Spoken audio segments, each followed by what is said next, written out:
Wash room میں جب ہم جاتے ہیں تو ہمیں چاہیے کہ ہم اندر داخل ہونے سے پہلے یہ جو واش روم جانے کی جو دعا ہے اس کو پڑھ کر اندر جائیں۔ واش روم میں جانے کی بھی دعا ہے، واش روم سے باہر نکلنے کی بھی دعا ہے۔ صحیح بخاری کی حدیث ہے، متفقن الحدیث ہے، صحیح بخاری میں بھی ہے یہ حدیث اور صحیح مسلم میں بھی ہے۔ اس کے راوی ہیں حضرت انس رضی اللہ عنہ، اور وہ فرماتے ہیں کہ نبی کریم صلی اللہ علیہ وسلم جب قضاء حاجت کے لیے بیت الخلاء میں داخل ہوتے تو یہ دعا پڑھتے: اللہم انی اعوذ بک من الخبث والخبائث۔ اس کا مطلب ہے کہ اے اللہ، میں ناپاک جنوں اور مادہ جنات سے تیری پناہ چاہتا ہوں۔ تو جب آپ واش روم میں جائیں، ٹوائلٹ کے اندر جانے سے پہلے آپ کو یہ دعا پڑھنی ہے، اور جب آپ واش روم سے فارغ ہو کر باہر نکلیں تو اس کی بھی دعا ہے۔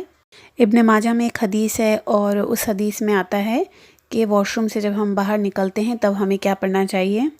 اس کی راوی ہیں حضرت عائشہ رضی اللہ عنہ، وہ فرماتی ہیں جب نبی کریم صلی اللہ علیہ وسلم بیت الخلاء سے باہر تشریف لاتے تو یہ دعا پڑھتے: غفرانک، کہ اے اللہ میں تیری مغفرت چاہتا ہوں۔ تو یہ دعا پڑھنی چاہیے جب ہم واش روم سے باہر آئیں۔ آپ خود بھی پڑھیں اور اپنے بچوں کو بھی عادت ڈالیں۔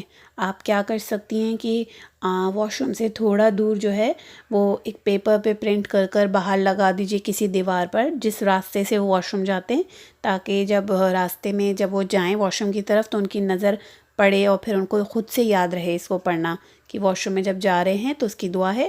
اور ایسے ہی باہر آنے کا جو راستہ ہے وہاں پر دیوار پر تھوڑی آگے آپ پکچر پرنٹ کر کے لگا دیجئے واش روم کی جو دعا ہے، تاکہ اندر اور باہر آتے ہوئے میں ان کو خود سے یاد رہے کہ ان کو کیا دعا پڑھنی ہے۔